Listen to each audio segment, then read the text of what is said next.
Canal FIC Bio apresenta radiações eletromagnéticas. Do livro Companhia Ciências, nono ano, capítulo 12. Parte 2, espectro visível.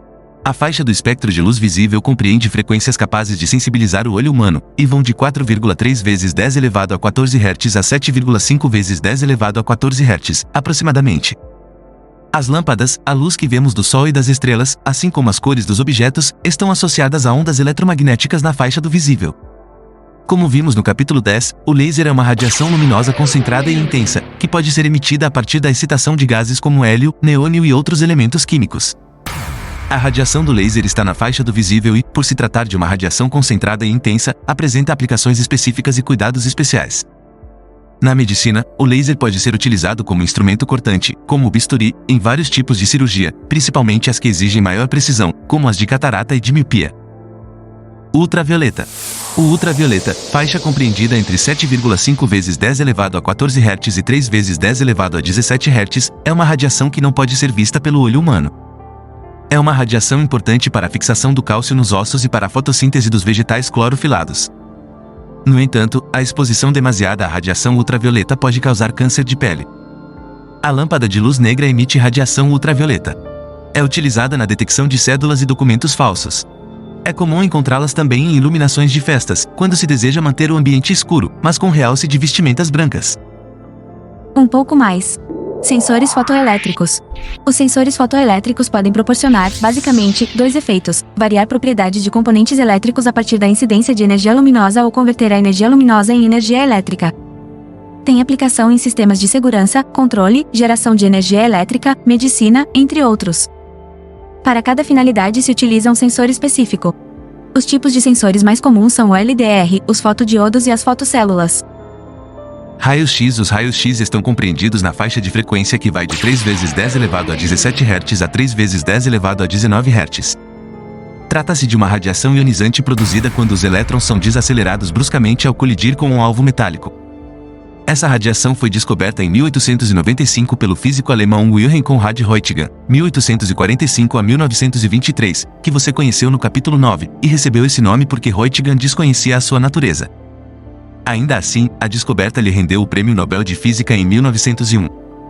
Roentgen verificou que os raios-X apresentam a propriedade de atravessar materiais de baixa densidade, como pele e músculos, e de serem facilmente absorvidos por materiais densos, como os ossos. Em decorrência disso, os raios-X foram amplamente utilizados na medicina. Com o avanço tecnológico, os raios-X também ganharam outras aplicações, como no tratamento de câncer, em outros exames de imagem como tomografia e mamografia, em segurança nos aeroportos, para investigação de conteúdo de bagagens e em pesquisas científicas. Um pouco mais.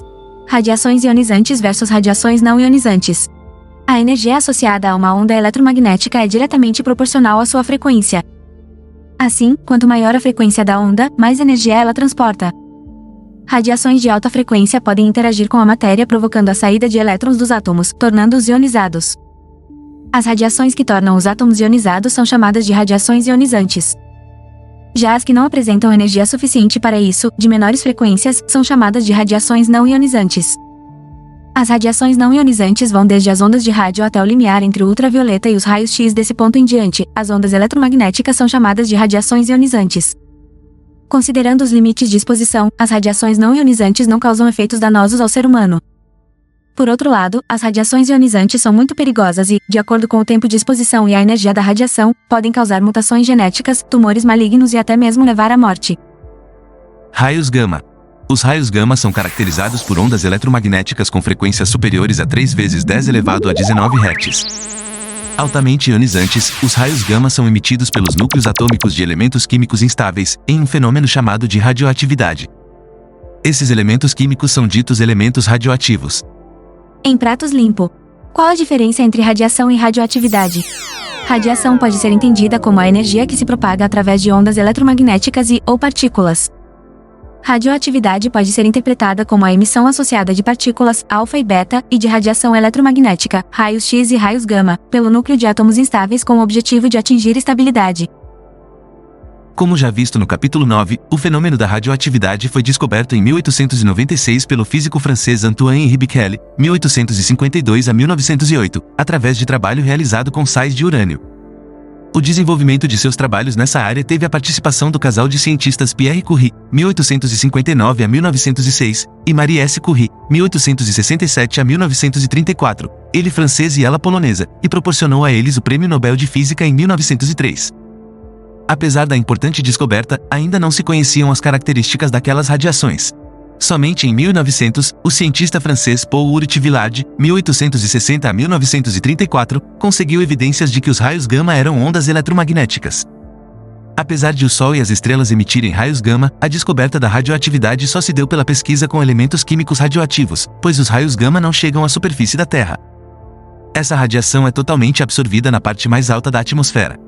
Impressionados com a perspectiva de novas possibilidades que a radioatividade poderia proporcionar, o casal Curie começou a trabalhar com a energia nuclear, energia associada aos elementos radioativos. Na época, o foco das pesquisas se dava em torno de como controlar a radioatividade, já que ela ocorria de forma espontânea. O crescimento do conhecimento sobre a radioatividade levou ao surgimento da radioatividade artificial e, com ela, surgiram novos horizontes para o uso da radiação gama e da energia nuclear.